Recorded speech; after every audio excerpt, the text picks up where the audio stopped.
Sungguh pun kita nampak nasi itu masuk dalam perut kita, tapi tak boleh beriman, dia mengenyangkan. Okey.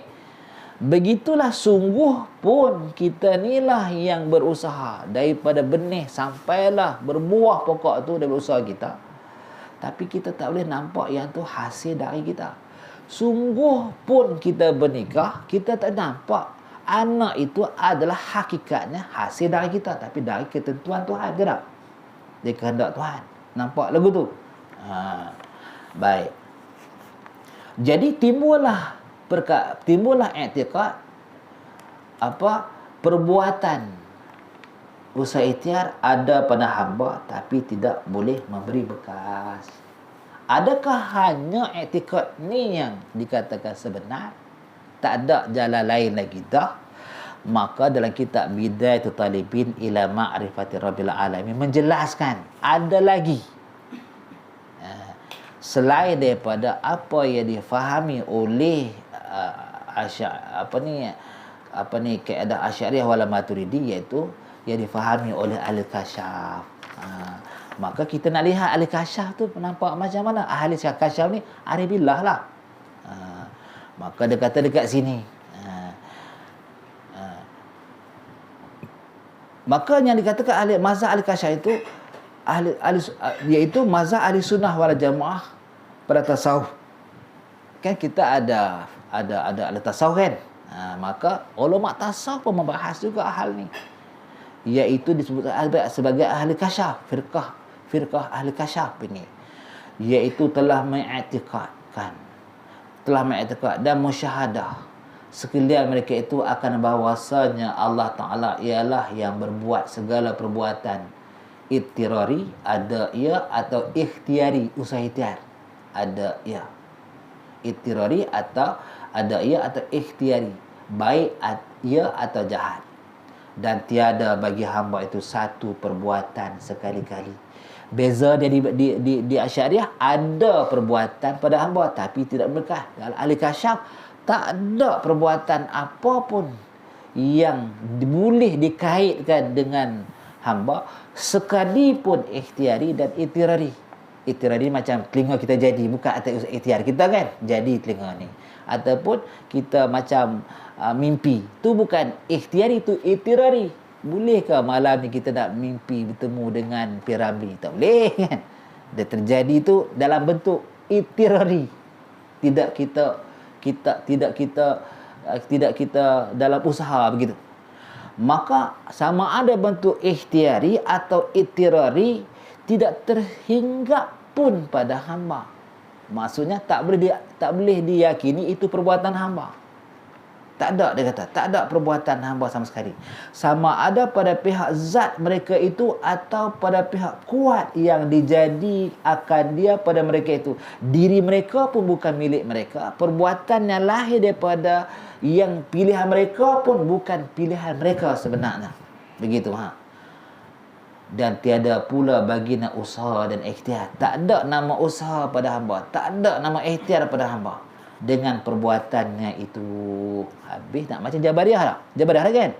Semua buatan Tuhan kan? Tetapi ini jangan titik kat situ.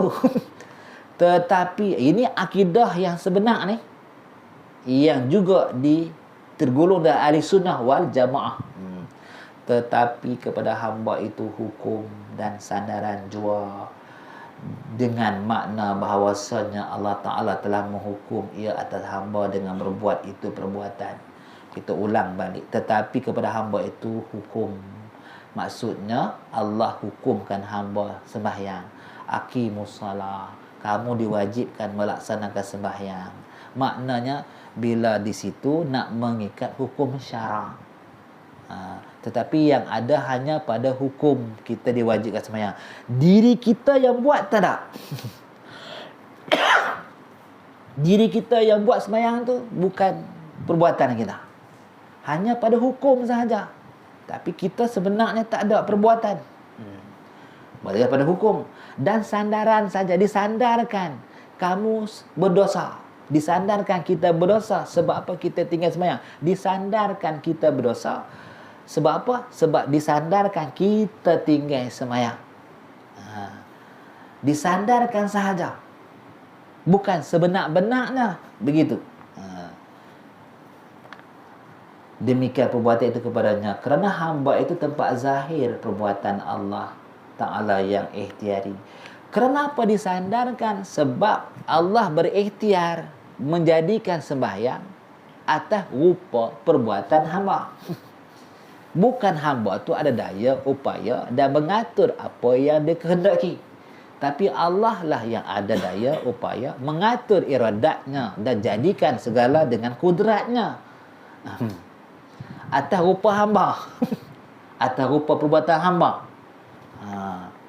Maka tak kala itu sah taklif daripada Allah Ta'ala atas hamba, atas jalan yang demikian itu. Ketika kita tu tadi Allah menjadikan, Allah berusaha, Allah berikhtiar atas perbuatan hamba dengan mendirikan sembahyang,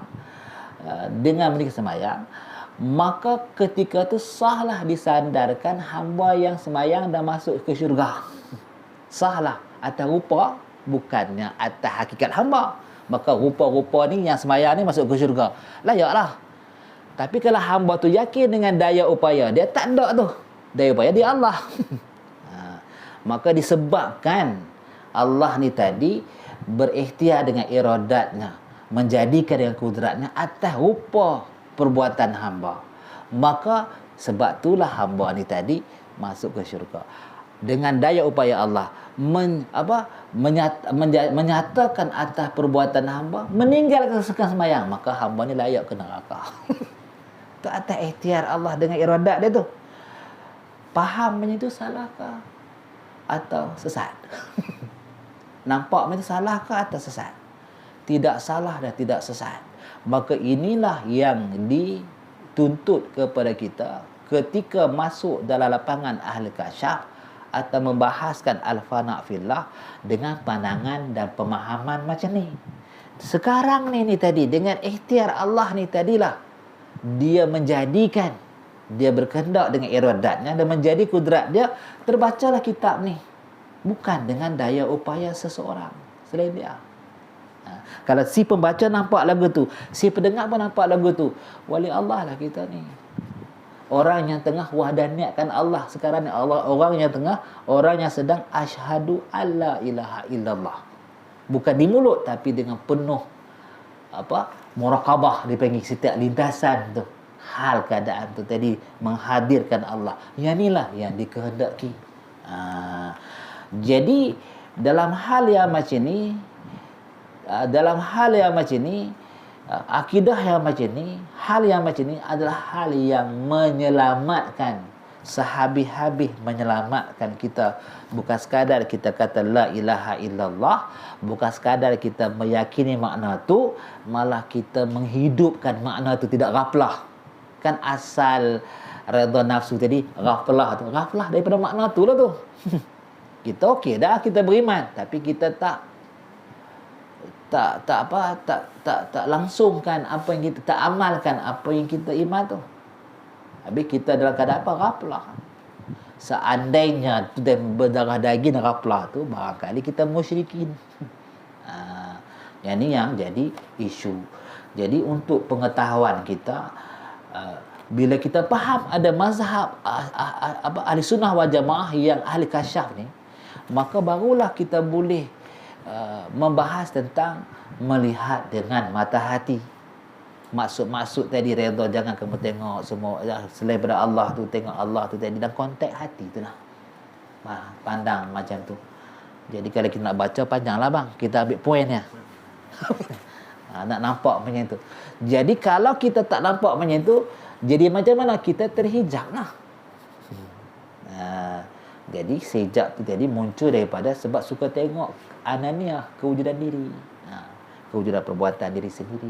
Baik, jelaslah kat situ nah. Saya telah panjang sekali lagi kita sakit lutut nah. Saya pun rasa sakit lutut. Baik, dah selesai kat situ lah. Jadi kita harap apa yang kita baca ni kita dapat sedikit sebanyak dah, tak semua pun, sedikit pun dah okey dah tu.